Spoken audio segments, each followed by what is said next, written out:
Hey, ladies and gentlemen, and good evening. Tonight we're going to be reading Chapter 2.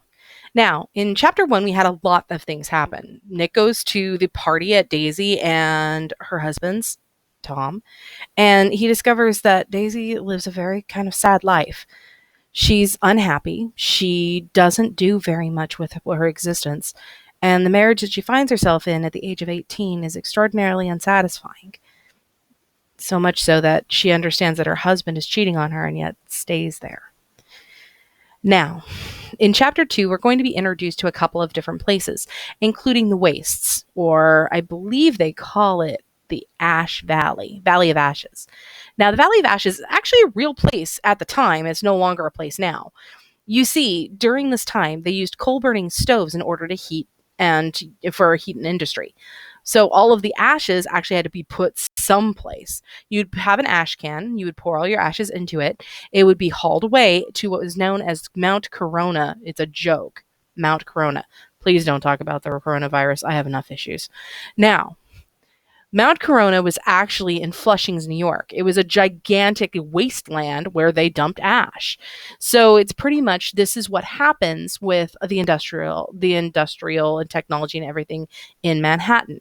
There's a price to pay. Yes, glittering lights and beautiful industries and money is being made, but there is waste, and the waste has to go somewhere. So when the author puts these people into the Valley of Ashes, we understand that they are metaphorically ash. They are what's left when glitter and sparkling lights die, and when money is being made, it has to be on the backs of someone. Here we go. Chapter 2, The Great Gatsby, by F. Scott Fitzgerald. About halfway between West Egg and New York, the motor road hastily joins the railroad and runs beside it for a quarter of a mile, so as to shrink away from the certain desolate area of land. This is the Valley of Ashes. A fantastic farm where ashes grow like wheat into ridges and hills and grotesque gardens, where ashes take the form of houses and chimneys and rising smoke, and finally with the transcendent effort of men who move dimly and already crumbling through the powdery air. Occasionally a line of great cars crawls along an invisible track, gives out a ghastly creak and comes to rest, and immediately the ash-gray men swarm up with laden spades and stir up the impenetrable cloud which screens their obscure operations from their sight. So these are the people offloading the ash from the industrial city. But above the gray land and spasms of bleak dust which drift endlessly over it, you perceive for a moment the eyes of Dr. J. T. Eckelberg. The eyes of Dr. J. T. Eckelberg were blue and gigantic. Their retinas were 1 yard high. They look out of no face, but instead of a pair of enormous yellow spectacles which pass over a non-existent nose. Evidently some wild wag of an oculist set them there to fatten his practice in the boroughs of Queens, and then sank down himself into the eternal blindness, or forgot them and moved away. But his eyes, dim a little by many paintless days under the sun and rain, brood over the solemn dumping ground. Okay, so what he's describing is actually a billboard. So it's for an oculist or an optometrist. So it's a pair of eyes with a pair of glasses that looks out over all of this. Now, there's a lot of different literary analysis on these particular eyes, but a lot of people agree that it's kind of like God watching down, looking at all of this that's going on, or some high ethereal being looking down and watching everything and what's going on. The Valley of Ashes is bound on one side by a small foul river, which the drawbridge is up to let barges through, and passengers on waiting trains can stare at the dismal scene for as long as half an hour.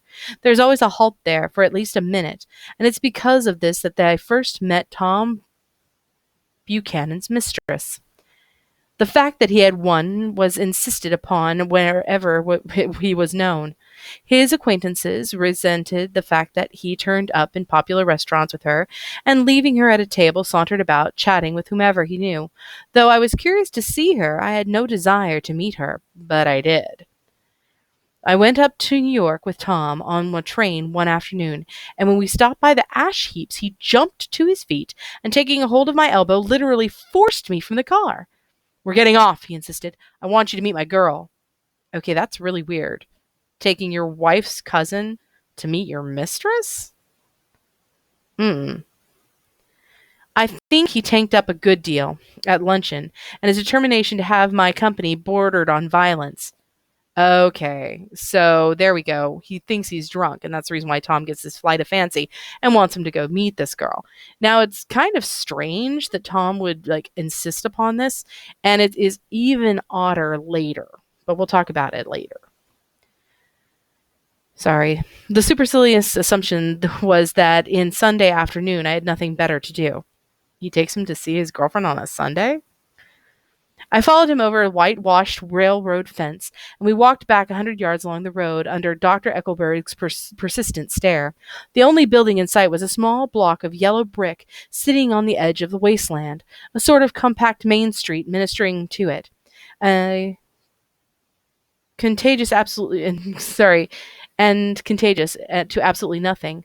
One of the three shops it contained was for rent, and another was an all-night.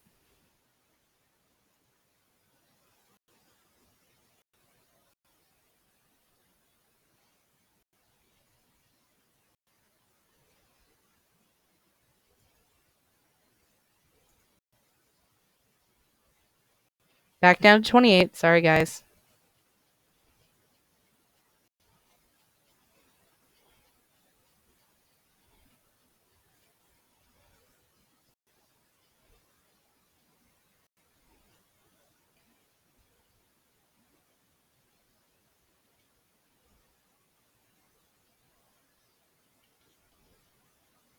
There we go. Sorry. The only building in sight was a small block of yellow brick sitting on the edge of the wasteland, a sort of compact main street ministering to it, and contagious to absolutely nothing. One of the three shops it contained was for rent, and another was an all-night restaurant approached by a trail of ashes. The third was a garage, repairs, George B. Wilson. George is going to be very important. Remember George. Bought and sold, and I followed Tom inside. The interior was unprosperous and bare. The only car visible was a dust-covered wreck of a Ford which crouched in a dim corner. It had occurred to me that this was shadow of a garage a must be a blind and subtitious and romantic apartments were concealed overhead when a proprietor himself appeared at the door. That's the guy who owns the shop. Appeared at the door of an office, wiping his hands with a piece of waste. He was blond, a shirtless man, and anemic, and fairly handsome. When he saw us, a damp gleam of hope sprang into his bright blue eyes. "Hello, Wilson, old man," said Tom, slapping jovially on the shoulder. "How's business?" "I can't complain," answered Wilson unconvincingly. "When are you going to sell me that car?" "Next week. I've got my man working on it now." "Works pretty slow, don't he?" "No, he doesn't," said Tom coldly. "And if you feel that way about it, maybe I better sell it somewhere else after all." "I don't mean that," explained Wilson quickly. "I just meant—" His voice faded off, and Tom glanced impatiently around the garage. Then I heard steps on the stairs, and in a moment a thickish figure of a woman blocked out the light from the office door. She was in her middle 30s, and was fairly stout, but she carried her surplus flesh sensuously, as some women can. Her face, above a spotted dress of dark blue crepe de chine, contained no facet or gleam of beauty. But there was an immediately perceptible vitality about her, as if the nerves of her body were continually smoldering. She smiled slowly and walked through her husband, as if he was a ghost, shook hands with Tom, looking him flush in the eye. Then she wet her lips and, without turning round, spoke to her husband in a soft, coarse voice. "Get some chairs, why don't you? So somebody can sit down?" Sure," agreed Wilson hurriedly, and went towards the little office, mingling immediately with the cement color of the walls. A white ashen dust veiled his dark suit and his pale hair, as it veiled everything in the vicinity, except his wife, who moved close to Tom. "I want to see you," said Tom intently. "Get on the next train." "All right. I'll meet you by the newsstand in the lower level." She nodded and moved away from him just as George Wilson emerged with two chairs from the office door. We waited for her down the road and out of sight. It was a few days before the 4th of July, and a gray, scrawny Italian child was torpedoes in a row along the railroad track. Terrible place, isn't it? Said Tom, exchanging a frown with Dr. Eckelberg. Awful, I said. It does her good to get away. Doesn't her husband object? Wilson? He thinks she goes to see her sister in New York. He's so dumb he doesn't know he's alive. So Tom Buchanan and his girl and I went up together to New York. Or not quite together, for Mrs. Wilson sat discreetly in another car. Tom deferred that much to the sensibilities of those East Eggers who might be on the train. She had changed her dress into a brown-fingered muslin, which stretched tight over her rather wide hips as Tom helped her into the platform in New York. As the newsstand, she bought a copy of Town Tattle and a moving picture magazine, and in the station drugstore, some cold cream and a small flask of perfume. Upstairs, in the solemn, echoing drive, she let 4 taxicabs drive away before she selected a new one, lavender-colored with gray upholstery, and in this we slid out from the mass of the station into the glowing sunshine. But immediately she turned sharply from the window, leaning forward and tapped on the front glass. I want to get one of those dogs, she said earnestly. I want to get one for the apartment. They're nice to have, a dog. We backed up to the gray old man who bore an absurd resemblance to John D. Rockefeller. In a basket swung from his neck cowered a dozen or so recent puppies of indeterminative breed. What kind are they? Asked Mrs. Wilson eagerly as she came to the taxi window. All kinds. What kind you want, lady? I'd like to get one of those police dogs. I don't suppose you got that kind. The man the man peered doubtfully into the basket, plunged in his hand, and drew one up, wriggling by the back of its neck. That's no police dog, said Tom. No, it's not exactly a police dog, said the man with a disappointment in his voice. It's more of an Airedale. He passed his hand over the brown wash rag of the back. Look at that coat. Some coat. That's a dog that'll never bother you with catching cold. I think it's cute, said Miss Wilson enthusiastically. How much is it? That dog? He looked at it admiringly. That dog will cost you $10. The Airedale undoubtedly there was an Airedale concerned in it somewhere. Concerned in it somewhere, though its feet were startlingly white. Changed hands and settled down into Miss Wilson's lap. She fondled the waterproof coat with rapture. Is it a boy or a girl? She asked delicately. The dog? That dog's a boy. It's a bitch, said Tom decisively. Here's your money. Go and buy 10 more dogs with it.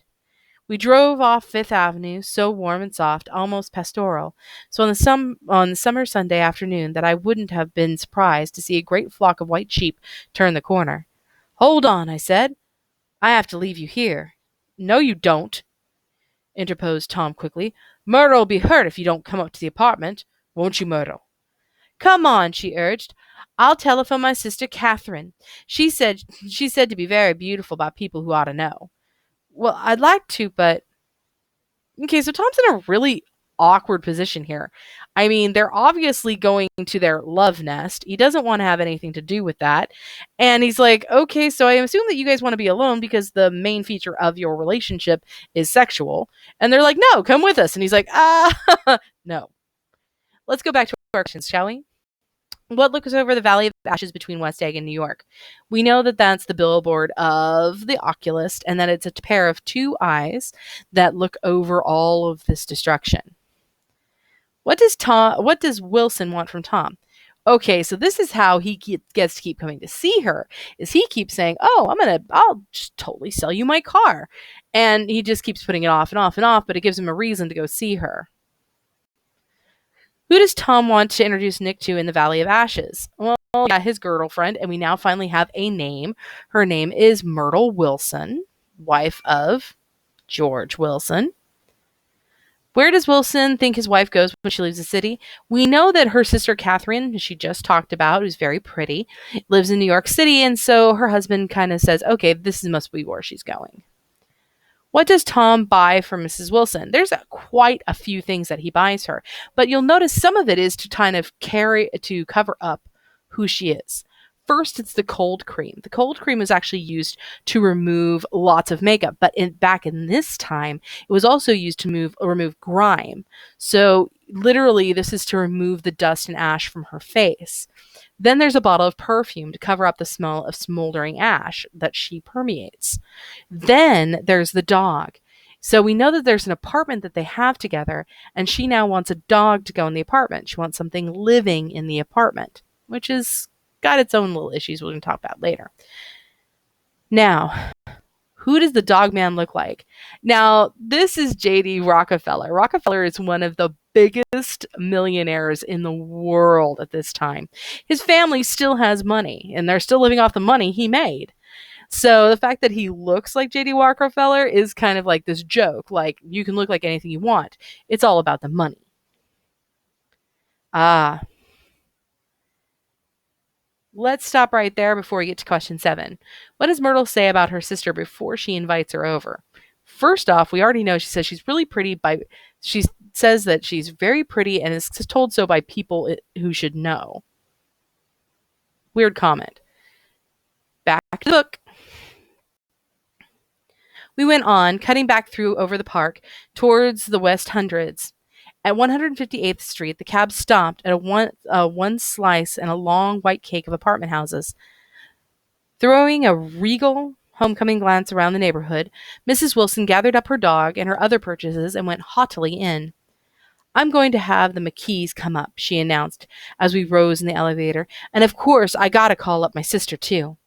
The apartment was on the top floor, a small living room, a small dining room, a small bedroom and bath. The living room was crowded to the doors with a set of tapestried furniture, entirely too large for it, so that to move about was a stumble continually over scenes of ladies swinging in the gardens of Versailles. So what he's talking about is brocade tapestry furniture. Now,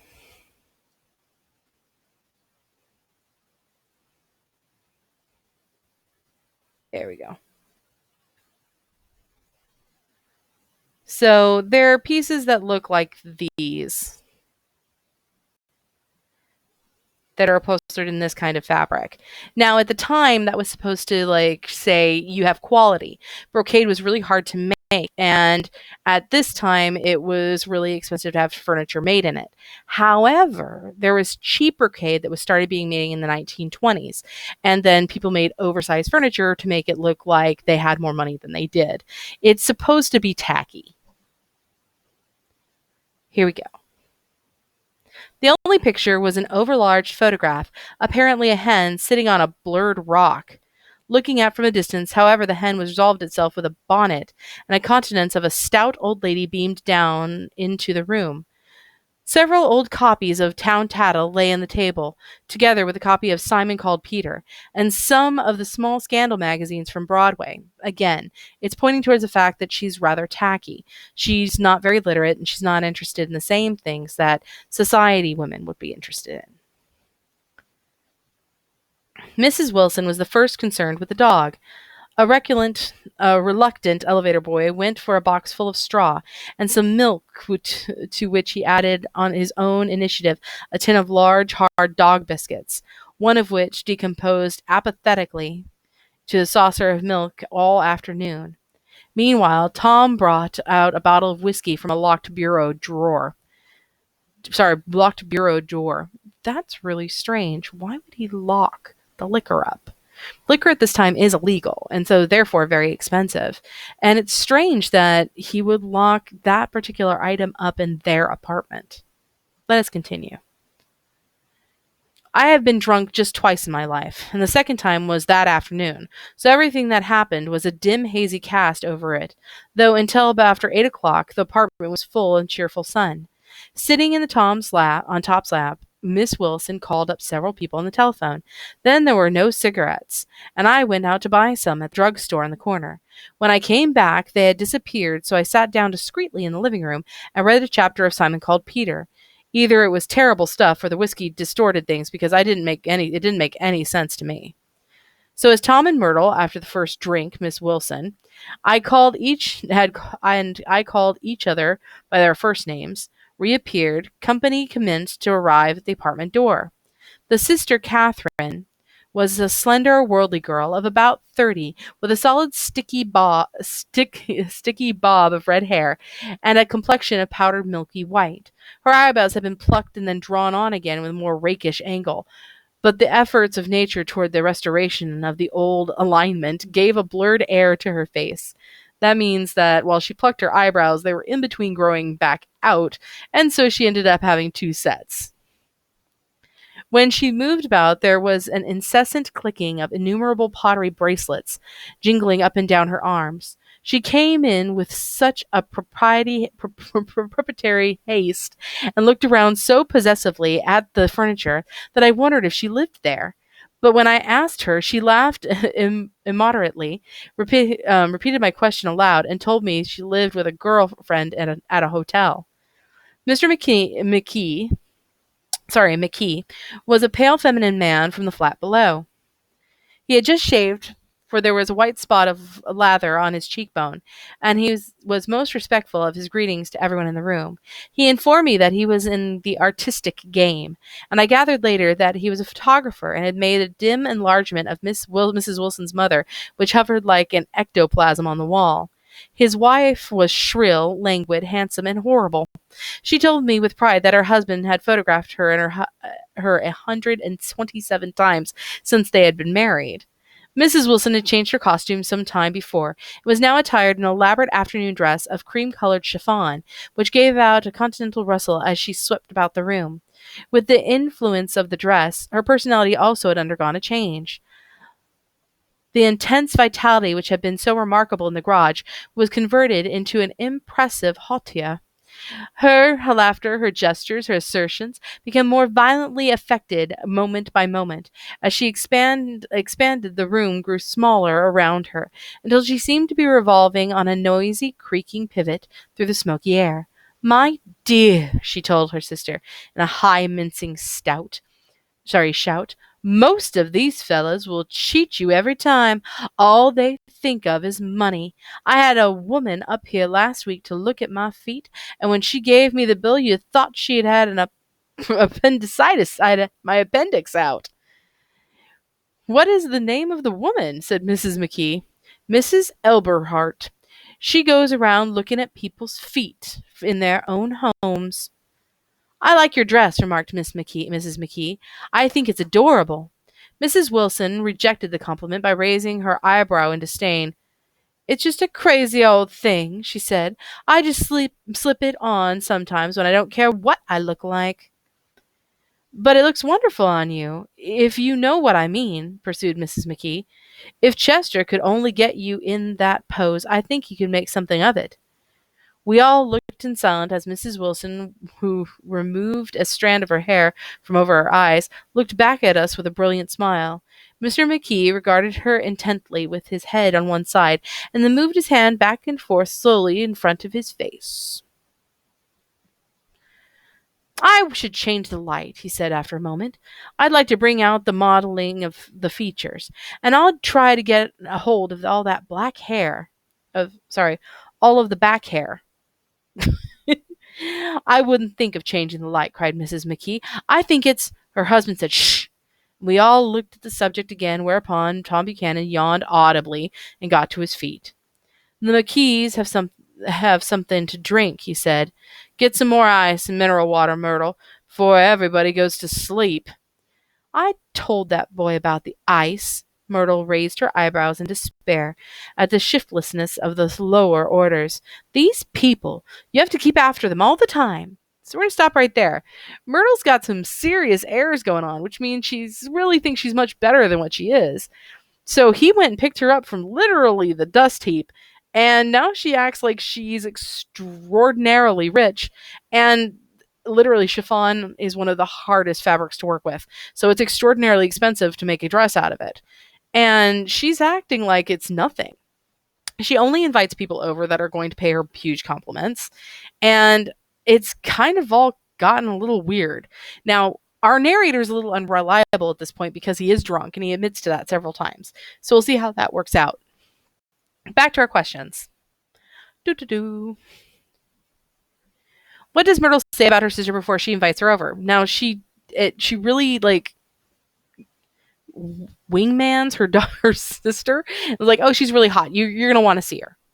And Tom's like, okay. And then Nick's like, I don't want to, but okay, I'll stay. Describe the interior of Tom and Myrtle's apartment. Well, it is actually small, very provincial. It's nothing like his gigantic house. And it's got overstuffed furniture in it, which makes it even smaller. And then it does have good light throughout the most of the day, though, which is really nice. And it really is just a convenience place for them to meet. What does Mr. McKee do? He takes photographs, and at this time, that's a huge deal. Photography is extraordinarily difficult since you have to have such a long exposure rate. So, actually, having some know how when it comes to lighting, adjusting people's features, and so forth can get you a really good paying job. But the fact that he keeps wanting to take a picture of her, even though we've already described her as not very pretty, it means that he's probably looking to charge her money to get the photo taken. Okay, there we go. Back to here. She looked at me and laughed pointlessly. Then she flounced over to the dog, kissed it with ecstasy, and swept into the kitchen, implying that a dozen chefs awaited their orders there. I've done some nice things out in Long Island, asserted Mr. McKee. Tom looked at him blankly. Two of them were framed downstairs. To what? Demanded Tom.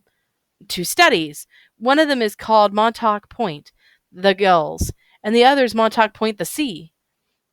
The sister Catherine sat down beside me on the couch. Do you live down on Long Island too? She inquired. I live on West Egg. Really? I was down there to party about a month ago. A man named Gatsby's. Do you know him? I live next door to him. Well, they say he's a nephew or a cousin of Kaiser Wilhelm's, and there's all his money. That's where all his money comes from. Now that's a huge comment because Kaiser Wilhelm, of course, was the leader of Germany during World War One, and if he's got money, that he's basically saying the money's dirty and it's coming from being in the war and then pirated out of Germany before they fell. So that's calling him kind of a lowlife. So let's continue. Really? She nodded. I'm scared of him. I'd hate to have him get anything on me. This absorbing information about my neighbor was interrupted by Mrs. McKee's pointing suddenly to Catherine. Chester, I think you could do something for her, she broke out. But Mr. McKee had only nodded in a bored way and turned his attention to Tom. I'd like to do more work on Long Island if I could get the entry. All I ask is that they should give me a start. So there we have Tom again. Everywhere Tom goes, somebody wants to be nice to him, but it's only because they want him to introduce them to society. If Mr. McKee could get his foot through the door and take pictures of some of the more rich families, then he could become a family photographer and then get paid more. Also, his work can be used for publicity. So he likes Tom so much as Tom can get him something that he wants. So when she's like, oh, hey, you can totally do pictures of Catherine. She's like, yeah, whatever. Yeah. Well, Tom. Ask Myrtle, said Tom, breaking into a short spout of laughter as Mrs. Wilson entered with a tray. She'll give you a letter of introduction, won't you, Myrtle? Do what? She asked, startled. You'll give McKee a letter of introduction to your husband so he can do some studies for him. His lips moved silently for a moment as he invented George B. Wilson at the gasoline pump or something like that. Catherine leaned close to me and whispered in my ear, neither of them can stand the person they're married to. Can't they? Can't stand them. She looked at Myrtle and then at Tom. What I say is, why go on living with them if they can't stand them? If I was them, I'd get a divorce and get married to each other right away. Doesn't she like Wilson either? The answer to this was unexpected. It came from Myrtle, who had overheard the question, and it was violent and obscene. You see? Cried Catherine triumphantly, as she lowered her voice again. It's really his wife that kept them apart. She's a Catholic, and they don't believe in divorce. Daisy was not a Catholic, and I was a little shocked at the elaborateness of the lie. Okay. So so Myrtle just screams and yells and runs away because she's really upset about them talking about her business and she getting caught about it. And then Catherine's telling him, well, the wife's Catholic, so she doesn't believe in divorce, so they can't have one, which Tom knows is a lie. And which Nick knows is a lie. And he realizes Tom told her that in order to keep her from asking, why can't you marry me? Why can't you marry me? When in reality, he just doesn't want to ever marry her. It has nothing to do with his wife. When they got married, continued Catherine, they were going west to live for a while until it blows over. It'll be more discreet to go to Europe. Oh, do you like Europe? She exclaimed surprisingly. I just got back from Monte Carlo. Really? Just last year, I went over there with another girl. Stay long? No, we just went to Monte Carlo and back. We went by the way of Marseilles. Marseilles. Sorry. We had over $1,200 when we started, and we got gypped right out of it, all in 2 days in the private rooms. We had an awful time getting back. I can tell you, God, how I hated that town. Monte Carlo is kind of like the Las Vegas of the South France. And so them going over there, she says they got gypped, which by the way is a slang. It's a slur against people that are gypsies or the Roma, saying that she got tricked. She didn't get tricked. She just lost her money gambling. And then getting back was really difficult for her. Ooh. The late afternoon sky bloomed in the window of the for a moment, like a blue honey on the Mediterranean. Then a shrill voice of Mrs. McKee called me back into the room. I almost made a mistake too, she declared vigorously. I almost married a little tyke who'd been after me for years. I knew he was below me. Everybody kept saying me, Lucille, that man's way below you. But if I hadn't met Chester, he'd have gotten me for sure. Yes, but listen, said Myrtle, whistling, nodding her head up and down. At least you didn't marry him. I know I didn't. Well, I married him, said Myrtle, ambiguously, and there's a difference between your case and mine. Why did you, Myrtle? Demanded Catherine. Nobody forced you to. Myrtle considered. I married him because I thought he was a gentleman, she said finally. I thought he knew something about breeding, but he wasn't fit to lick my shoe. You were crazy about him for a while, said Catherine. Crazy about him? Cried Myrtle incredulously. Who said I was crazy about him? I never was any more crazy about him than I was about that man there. She pointed suddenly at me, and everyone looked at me accusingly. I tried to show it by my expression that I had played no part in her past. So we get this idea that she really does have this socialite idea that her husband is beneath her. She thought that he had good breeding. There's that eugenics coming back again. And he's sitting there saying, okay, well, why did you marry him then? And she's like, I'm not crazy. I married him because I thought he was great and he was a gentleman, but wasn't crazy about him. I didn't love him, which is kind of an odd thing to say about somebody you married. Let us continue. The only crazy I was is when I married him. I knew right away I made a mistake. He borrowed somebody's best suit to get married in and never even told me about it. And the man came after it one day when he was out. She looked around to see who was listening. Oh, is that your suit? I said. This is the first I'd ever heard about it. But I gave it to him, and then I lay down and cried to beat the band all afternoon. She really ought to get away from him, resumed Catherine to me. They've been living together in that garage for 11 years, and Tom's the first sweetie she's ever had. The bottle of whiskey, the second one, was now in a constant demand by all present, except for Catherine, who felt just as good on nothing at all. Tom rang for the janitor and sent him for some celebrated sandwiches, which were a complete supper in themselves. I wanted to get out and walk eastward towards the park through the soft twilight, but each time I tried to go, I became entangled in some wild, stringent argument, which pulled me back, as if with ropes, into my chair. Yet high over the city, our line of yellow windows must have contributed to the share of human secrecy, to the casual watcher in the darkening streets. I was him too, looking up and wondering. I was within and without, simultaneously enchanted and repelled by the inexhaustible variety of life. So he's really drunk at this time.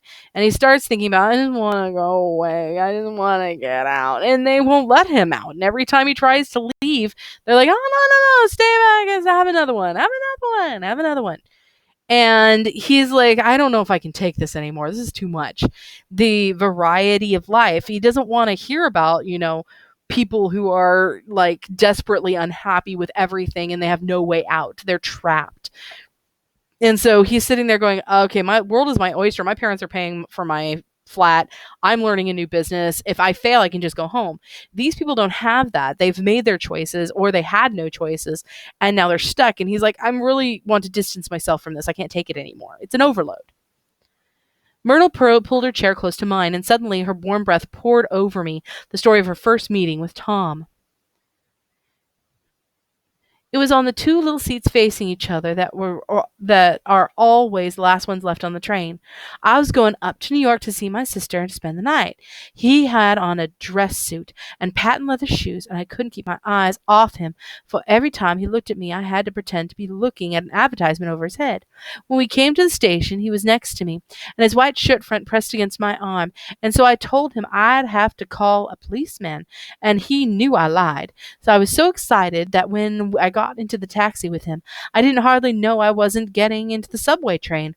All I kept thinking about over and over was, you can't live forever. You can't live forever.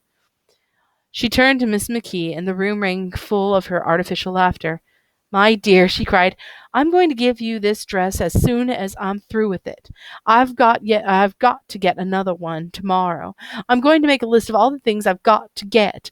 A massage and a wave and a collar for the dog and one of those cute little ashtrays where you touch with a spring and a wreath with a black silk bow over for my mother's grave. That'll last all summer. I gotta write down a list so I won't forget all the things I've got to do. It's really strange that she remembers everything that Tom wears. She talks a lot about clothing. And then she lists all of these things that she has to do, but we know that she's poor. We know she doesn't have any money. So these are basically what she wants Tom to get her while they're at this particular meeting. It was 9 o'clock. Almost immediately afterwards, I looked at my watch and found it was 10. Mr. McKee was asleep on a chair with his fists clenched in his lap, like a photograph of a man in action. Taking out my handkerchief, I wiped from his cheek the remains of a spot of dried lather that had worried me all afternoon. The little dog was sitting on the table, looking with blind eyes through the smoke, and from time to time groaned faintly. People disappeared, reappeared, made plans to go somewhere, then lost each other, searched for each other, found each other a few feet away. Sometime toward midnight, Tom Buchanan and Miss Wilson stood face to face, discussing in impassioned voices whether Mrs. Wilson had any right to mention Daisy's name. Daisy, Daisy, Daisy, shouted Mrs. Wilson. I'll say it whenever I want to. Daisy, Making a short, deft movement, Buchanan broke her nose with his open hand. Remember, Daisy also had the broken finger. Then there were bloody towels upon the bathroom floor and a woman's voices scolding, and high over the confusion, a long, broken wail of pain. Mr. McKee awoke from his daze and started in a daze towards the door. When he had gone halfway, he turned around and stared at the scene. His wife and Catherine scolding and consoling as they stumbled here and there along the crowded furniture with articles of aid, and the disappearing figure on the couch bleeding fluently and trying to spread a copy of Town Tattle over the tapestry scenes of Versailles. When Mr. McKee turned and continued out the door, taking my hat from the chandelier, I followed him. Come to lunch some day, he suggested as we groaned down the elevator. Where? Anywhere. Keep your hands off the lever, snapped the elevator boy. I beg your pardon, said Mr. McKee with dignity. I didn't know I was touching it. All right, I agreed. I'd be glad to. I was standing beside his bed, and he was sitting up between the sheets, clad in his underwear, with a great portfolio in his hands. Beauty and the Beast, Loneliness, Old Grocery Horse, Brooklyn Bridge. Then I was lying half asleep in the cold lower level of the Pennsylvania station, staring at the morning Tribune and waiting for the 4 o'clock train. Okay, so this is kind of an odd thing we have at the very end here. It is a veiled, rather vague description of Mr. McKee and Nick having some sort of sexual experience. And he does it very quickly and then does away with it. But it's really strange that, Tom breaks her nose. We go to this, and Tom breaks Myrtle's nose, and she bleeds everywhere, and she's more concerned with the looks of things. She's still concerned about the furniture. She doesn't want to get blood on the furniture. And Mr. McKee, nobody goes and scolds Tom and tells him, Tom, you just broke this woman's nose. You're wrong. No, instead, what they do is they turn around and they leave, go away together, and fool around. It's kind of odd that this is how these two men decide to deal with this situation. And let's go back to our questions. Sorry, I'm diverging. Okay, why does Catherine claim Tom and Myrtle can't get married? They can't get married, she says, because Daisy's Catholic and won't give him a divorce. And so they're in desperate love with each other, but they can never be together, which we all know is completely ridiculous and not true. Tom's told Myrtle this, and Myrtle's told everybody else this, because he wants to keep Myrtle, but he never wants to marry her. Why does Catherine claim Tom and Myrtle got married? Sorry. How did Tom and Myrtle meet? And of course, we understand that that's on the train. But we have to go back to the train. He's really weird because he's so afraid that people will find out about her. He doesn't want people to see him with her, that he makes her sit on another car in the train. Sorry, in another car on the train. So that people that he might know, if he runs into somebody he knows, won't know that he's with her. So he's ashamed of her. And then we know about when they talk about what's going on, it's very much like they describe she's really interested in clothing and how things look and how things appear to be, not exactly if it's true or not, just what it looks like. Where does Catherine claim Gatsby money comes from? Ooh, we talked about that. She's saying that he got it from Kaiser Wilhelm. Like, literally, he was a privateer, he pirated money out of Germany before it fell. Why does Tom get angry with Myrtle in the apartment? Myrtle says his wife's name. But it's more than that. See, she says his name, and that's like part of it. She says his name. She says Daisy's name after he told her not to.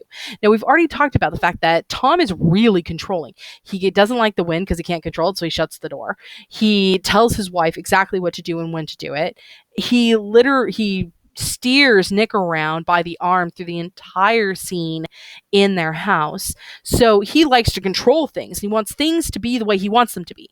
And when Myrtle defies him and tells him, no, I say what I want, he smacks her. And he hits her so hard with an open palm that he breaks her nose. We talked about 15? Yeah. And then we have this entire thing. What happens to when Nick leaves the party to Tom and Myrtle's? He goes down to the McKees and fools around with Mr. McKee. Let's go back. Now, the last question. What bothers Nick and Mr. McKee all evening? Sorry, what bothers Nick about Mr. McKee all evening? Oh, that's super easy, guys. That's that bit of shaving foam. It bothered him all evening. So we kind of get this romantic interlude where he goes up to him and he wipes it off of his face. And then they kind of like, oh, you're interested? I'm interested? Okay. And then Mr. McKee leaves and Nick follows him. And wubba wubba. But it's kind of an odd interlude to put in the middle of this book. But at this time, being gay, it can get you arrested. So that's why it's kind of a veiled thing. He talks about it in very limited terms so that it could be taken that he takes him downstairs and puts him to bed because he's so drunk. But modern interpretations, especially when we take a look at F. Scott Fitzgerald's life, mean that he's probably talking about a homosexual experience. We just don't know. So, ladies and gentlemen, on that note, we have finished the second chapter of Great Gatsby. We have a bunch of new characters that we have to now remember. Myrtle is going to play a huge role later, so whatever you do, don't forget her. She is literally a catalyst for the worst experiences. We also have to wonder, do we feel bad for Myrtle? Myrtle is a person of ill repute. She is immoral. She is very, very greedy, and she is extraordinarily, how shall one say? Sorry, Lily's snoring. My cat is snoring. But she's extraordinarily pitiable. She is stuck in a life she hates.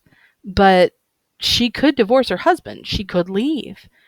But she doesn't want to because now she has Tom. And if she has Tom, she thinks she has everything. Then there's this entire apartment. She has an entire different life that her husband doesn't know about. Things to think about. And then we have Nick, who evidently ends up in the train station drunker than a skunk under a newspaper. Okay, ladies and gentlemen, see you for chapter 3. Have a good day. Bye bye.